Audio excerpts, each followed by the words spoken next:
Hello and welcome back to the Michael Talks Football channel. It is time for the Afcon group stage predictions, the 33rd edition of this glorious tournament. That is a tournament older than the European Championship. Yes, people might not know that. And if you don't know, I am Michael from Michael Talks Football channel, and I live here in Finland, so I will come with an unbiased opinion when it comes to these group stage predictions, and I will be covering the Afcon throughout the tournament, giving you guys live streams and watch along. So stay tuned for that. Subscribe to the channel if you are new around here, and like the video. Let's get to 20 likes, guys. Come on. It is the African Cup of Nations. Who doesn't love this tournament? How does the group stage work? Obviously, the top two teams automatically qualify, while the four best third place teams qualify to the round of 16 to give us the last 16 teams in the African Cup of Nations. But first, we got to play the group stage. So let's get to my predictions for the group stage, starting with Group A. So here we go, guys. In Group A, I'm going to have Ethiopia finishing fourth. 1962 Afcon winners, of course, will make their second appearance in the last about 40 years. They're only on their appearance in 2013. I mean, not a lot of quality players in the squad. They gave some tough matches to, obviously, South Africa and Ghana in the World Cup qualifiers, but they're going to heavily rely on experienced striker Getene Kebede. So he's going to have to really lead Ethiopia to get out of this group. They have a challenge against Cape Verde and Burkina Faso, but I think Ethiopia, kind of like 2013 AFCON, they will fall out of the group stage and finish fourth in the group. In third position, making their third appearance in the AFCON, I think will be Cape Verde, who almost eliminated Nigeria in the World Cup qualifiers. They drew with them 1-1 away, and had they won the match, they would have qualified to the third round of the World Cup qualifiers. Obviously, without Gomez in the squad, their main striker, who does play for Partizan Belgrade and has had an excellent season so far, he will not be going to the AFCON, which is a shame for Cape Verde. So they're going to definitely need Ryan Mendes to step up for them in his absence. But I think Cape Verde have a chance of getting out of the group stage. They might be one of the top four third place teams. So watch out for Cape Verde. Making a sneaky quarterfinal run, but I think they will finish third in this group. Second position, I think it will be Burkina Faso, who missed the last AFCON in 2019, runners-up in 2013. Burkina Faso always are a tough outfit when it comes to the AFCON, and I don't know why, but they have some quality players. But when it comes to AFCON, you don't want to play Burkina Faso. Only problem I have with this squad, there's no Lassina Traore, of course. Lassina Traore, the main striker, Shakhtar Donetsk, he is injured for this tournament, which is going to be a big miss for Burkina Faso. Had they had him, who knows, they might have even challenged Cameroon for this group, but they still have players like Bertrand Traore, Edmond Tapsoba, who can lead Burkina Faso maybe to a quarterfinal run, but they will finish second in this group. And finishing first, it will, of course, be the hosts. Cameroon, who last hosted the AFCON in 1972, won the AFCON in 2017 thanks to Vincent Aboubakar's amazing goal. Can the hosts repeat the same feat as 2017? I think it might be a bit of a struggle to make it to the final for Cameroon. They have obviously some quality players like Ekambi, Anguissa, Vincent Aboubakar, Choupo-Moting. So Cameroon have a lot of good quality players, and Onana, of course, in goal. So I think they will easily win this group. But when it comes to really, what do Cameroon want to do in this tournament? They want to win it. Can they win the tournament? I don't think they can. I think they can make it maximum to the semifinal, but hopefully Cameroon prove me wrong and make a deep run, but they will easily win this group and finish first in Group A of the AFCON. We move on to Group B, where there is Senegal, Guinea, Zimbabwe, and Malawi. So I think in fourth position in this group, I think it will be Malawi, making their third appearance in the AFCON. Last time was in 2010. Picks up one win in the World Cup qualifiers. Can Charles Petro of Sheriff Tiraspol. You guys know Sheriff Tiraspol, of course, made that amazing run in the Champions League group stage. He didn't play a lot of games for them, but he's still a quality player. Can he lead the backline to a solid defense? Because that's what Malawi are going to have to do. They're going to have to be very solid at the defensive positions. If they're not, because they couldn't score any goals in World Cup qualifiers, only 2 goals in 6 games. That is going to be a worrying sign if you're a Malawian fan. So I think Malawi will struggle and they will finish fourth in the group. In third position, I think it will be Zimbabwe. Zimbabwe, who are making their third straight appearance in the AFCON, have never progressed out of the group stage. Bad news for Zimbabwe. Marvelous Nakamba, of course, of Aston Villa will be missing the tournament with a long-term injury. Only picked up 2 points in the World Cup qualifier. So Zimbabwe have to turn around their form if they want to get out of the group stage and be one of the maybe top 4 third place teams to make it to the round of 16. Obviously, players like Knowledge Musona, Tino Kadewere will lead the front line, and they're going to have to step up for Zimbabwe to get them the goals. But I think they will finish third in this group. In second position, I think it will be Guinea. Guinea always a tough opponent when it comes to AFCON, and with the stellar midfield, including the likes of Naby Keita, Amadou Diawara. Can Guinea repeat the same feat as 2019 and progress out of the group stage? I think they can. I think they are little bit better than Zimbabwe and Malawi, even though they a little bit struggled in the World Cup qualifiers. So the group was with Sudan, Guinea-Bissau, and Morocco.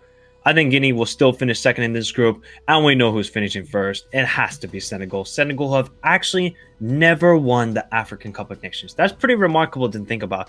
They have never won it. Been runners-up twice, 2002, 2019, of course, when they lost to Algeria in the final. Can Ali Cisse lead this because this is the golden generation almost of Senegal football. Look at the talent all over the pitch. Edouard Mendy, Sadio Mane, Idrissa Gueye, Ismail Assar, Koulibaly. They have players all over the pitch. You expect Senegal to make it to the final. They have just the talent, the experience in this tournament. I think they're going to want some vengeance after losing in the final in 2019. So I think Senegal will easily win this group. They should have no problem. They should get 9 points in this group, progress to the round of 16, and then, just keep on winning and make a deep run. So I think Senegal will win this group and finish first in Group B of the Afcon. We move on to Group C, where there is Morocco, Ghana, Gabon, and Comoros. So first off, in fourth position, I think it will be the debutants, Comoros. Comoros, you know what? Big up yourselves. A small little island nation in the east coast of Africa will be making their first appearance ever in the Afcon. One player to watch out for from the Comoros is El Fardu Mohamed Ben Nabuene, who obviously plays for Red Star Belgrade in the Serbian league. You recognized him in some Champions League games. He's definitely a striker to worry, and he's going to have to step up. And, if they want to really shock some of these nations like Ghana, Morocco, and Gabon, he's going to have to step up big time. But I think Comoros, they have a lot of players playing in France in the lower divisions. So, yes, they can put up a fight, but I think they will finish fourth. But you know what, Comoros, big up to yourselves and making your debuts in this tournament. In third position, I think it will be Gabon. Gabon obviously led by Aubameyang.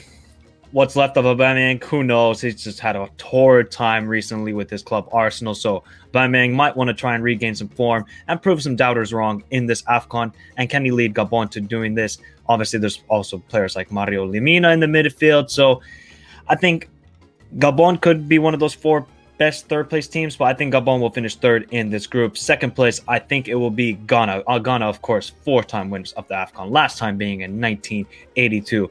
Their manager who led them to that famous 2010 quarterfinal run, Milovan Rajovic, is back in the helm. Got them out of a tough group in the World Cup qualifiers, beating South Africa a little bit controversially. We're not going to talk about that. But they did beat South Africa 1-0 and progress to the playoffs, so that was important for Milovan and his team to do well. But with players like Partey, Ayew brothers, Felix Gian, a very, very up-and-coming player, Felix Gian from AS Roma. So Ghana are going to be a tough team. Can they return to glory? I don't think they can return to glory, though. I think they're a quarterfinal, semifinal team. But you know what? They could maybe shock. I wouldn't say it's a shock, but they could beat Morocco in this group. But I think Morocco just have a bit more quality than Ghana. So I think Ghana will finish second. And finishing first, it is Morocco, of course. 1976 champions of the AFCON will look to perform much better than 2019 AFCON, where they finished in the round of 16. Round of 16 exit was last time for Morocco. Not good enough. Not good enough whatsoever. Quality players all over the pitch, as we know. Hakimi and Naziri Bunu. One player who didn't get selected. I've known this for many months. I've talked about this on my channel if you follow the channel. Ziyech has not been selected to the AFCON squad from Morocco. Him and Halilhodžić, the manager, of course, of Morocco, has had that fallen out, and he has not been selected for many, many months. Wasn't selected for the AFCON. So let's see. Will that maybe prove the difference for Morocco winning this tournament? Because I think Morocco are a semifinal team, but their ambitions are to win the AFCON. Will Ziyech not being there be the difference? Who knows? But I think Morocco will be first place in Group C. We move on to Group D, where we have Nigeria, Guinea-Bissau, Egypt, and Sudan. I think Guinea-Bissau will finish fourth in this group, third straight appearance at the AFCON, looking to advance out of the group for the very first time. Can Piquete score the goals for Bissau? Maybe, but they did perform okay in the World Cup qualifiers. They were in the same group, of course, as Morocco, Guinea, and Sudan. So we're actually going to get a rematch of the World Cup qualifiers in this group between Sudan and Guinea-Bissau. I'm just not really sold by this Guinea-Bissau side. I think they will finish last. They weren't so impressive when it comes to World Cup qualifiers. So Guinea-Bissau will finish fourth. Sudan, I think, will finish third. Sudan, obviously, winners of the AFCON in 1970, with the squad mostly playing into the Sudanese league. So I'm not 100% sure with these players, but they did draw with Ghana recently in the last couple of years. So you cannot take this Sudan side lightly, but I think they will finish third. Will they be the top four, third place teams to make it to the round of 16? I don't think so. I think they'll be fifth or sixth. So, yeah, maybe Sudan can't surprise, but they're definitely going to have to beat Guinea-Bissau to make it to the round of 16. Finishing in second, I think it will be Nigeria. The Super Eagles, of course, but underwhelming is an understatement in the last 2 years. Gernot Rohr, of course, was finally sacked and replaced by Augustin Egwofin. Can now this talented, and I mean talented, squad perform to expectation? Poor performances in the last couple of years when you think about against Cape Verde, an epic collapse against Sierra Leone where they had a 4-0 lead and drew 4-4, losing the Central African Republic. It is time for Nigeria to step up.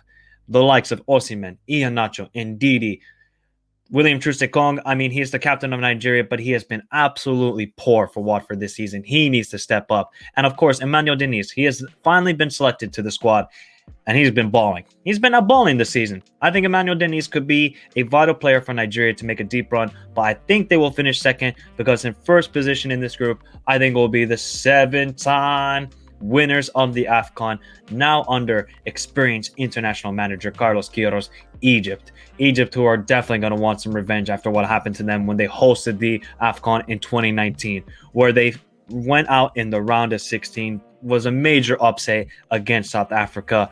Now, with the emergence of a young striker, Mustafa Mohamed, alongside, of course, Salah, Egypt will be looking for their 8th Afcon. And you know Mohamed Salah is looking to win the Afcon. He has never won it, and this is a great opportunity for him to do so. A lot of talented players. Mohamed El Neni, of course. Trezeguet. Egypt have a good squad with their great manager in Carlos Queiroz. I think they will finish first in this group and tip Nigeria to finishing first in Group D. So Group D is going to be like this. We move on to Group E, where we have Equatorial Guinea, Sierra Leone, Ivory Coast, and the defending champions, Algeria. So in fourth position, I think will be Equatorial Guinea, making their third appearance ever in the Afcon after being hosted in 2012 and 2015. A squad consisting mostly of lower division Spanish club players. One player to watch out for is Akabo of Cadiz, of course.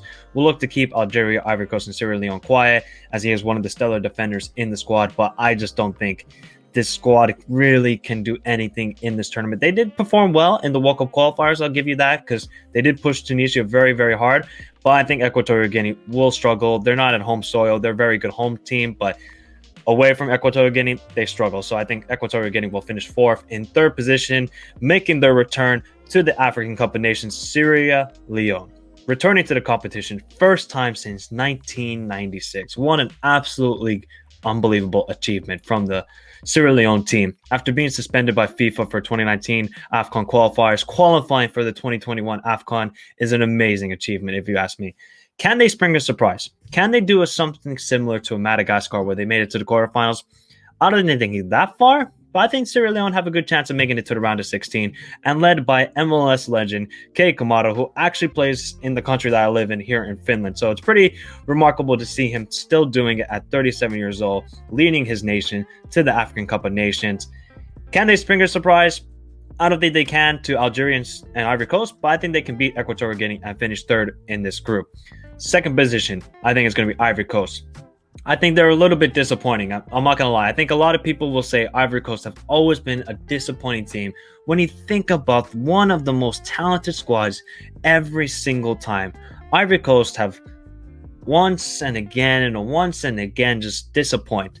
Obviously, 2-time winners of the African Cup of Nations, but they went out just pretty disappointingly against Cameroon in the World Cup qualifiers. They are now out of contention. They cannot qualify to the World Cup anymore. Ivory Coast, when you think of the players that they have, when you think of Kessie, when you think of Haller, when you think of Bailly, when you think of Zaha, this team is so loaded. They should be making it to the semifinals based on talent. But we know with Ivory Coast, if you just base it on talent, it's not going to go far. I think they can make it to the semifinals. They should. With the talent they have, they should make it. But I think Ivory Coast will finish second in this group because in finishing in first place, and this team is just on a crazy, absolutely crazy unbeaten run. It's Algeria. 2019 AFCON winners are looking even stronger, you could say, than that 2019 squad. Haven't lost a game since 2018 against Benin. I said 2018, guys. And Belmondi, the manager, has only lost once in 42 games. That is remarkable. Absolutely remarkable from Algeria. And guess what? They recently won the Arab Cup, proving that they have even more depth in this team. And when you think of the players in Europe, Mahrez, Benacer, Atal, Algeria are once again favorites for the African Cup of Nations. And I think they will finish first in Group B. So that's my standings for Group E. And the last group, Group F, we have Tunisia, Mauritania, Gambia, and Mali. So in fourth position, I think it's going to be Mauritania, making their second straight appearance in the Afcon. Haven't been performing that well recently. Only one win in the last 9 matches. You might remember former Fulham forward Aboubakar Kamara. Can he bring the goals for Mauritania? I don't think so. They were very disappointing when it comes to the World Cup qualifiers, just losing too many games. So I think Mauritania will finish fourth in this group. In third position, and the debutants, I think it will be Gambia. Gambia, of course. Can they spring a surprise? Like I talked about, like Madagascar in 2019. If any team of these debutants, I think it's Gambia. Gambia have a very, very solid team. Quality players when you think of Moussa Baro, Hassan Cissé, Omar Colley. Gambia, while they're making their debut at this tournament, are no pushovers whatsoever. So Mali, Tunisia, Mauritania, they cannot take Gambia lightly. And I think they will spring a surprise. I think they will make it to the round of 16. And I think they will finish third in this group. Second place, I think it will be Tunisia. Tunisia, of course, 2004 Afcon champions, recently beaten finalists at the Arab Cup, with Kaziri leading the front line. A young star, if he is selected, I'm not 100% sure if he is selected, Hannibal Medjibiri from Manchester United. Tunisia will look for a deep run. And everybody underestimates Tunisia. It always seems so. We underestimate them, and then they prove us wrong. Will that happen again with Tunisia? My 32 teams predictions for the World Cup, I said Tunisia would qualify to the 2022 World Cup, but I think they will finish second in this group, because finishing first in this group, and this team is on absolute fire, it is Mali. Mali, runners-up in 1972, are one of the informed teams in Africa with a young, talented squad. I think they're one of the dark horses to win this tournament. Mali are playing some fantastic football with great stars. Yves Bissouma, Amadou Haidara in the midfield. You got Ibrahim Akone up front. I think they're one of the rising teams in Africa. They can spring a surprise in this tournament, and who knows, they could maybe win the African Cup of Nations for the very first time. Watch out for Mali making a deep run. Don't prove me wrong now, guys. Please prove me right. I'm predicting Mali to make it to the semifinals, maybe even the final. I think this team is really, really good. So I think this is how it will finish in Group F. So there you have it. There's my group stage predictions for this upcoming African Cup of Nations. You guys let me know your group stage predictions in the comment section down below. If you are new around here, subscribe to the channel, like the video, and like I said in the intro, I'll be having live streams and watch-alongs throughout the African Cup of Nations. So if you're a big fan of the Afcon, what better place to be at than here on the Michael Talks Football channel. So have a beautiful day, guys. Get involved with the comments. I reply to almost every comment, so feel free to share your thoughts, subscribe. Have a beautiful day. Stay safe in this fucking crazy world that we live in. Have a beautiful day. Adios.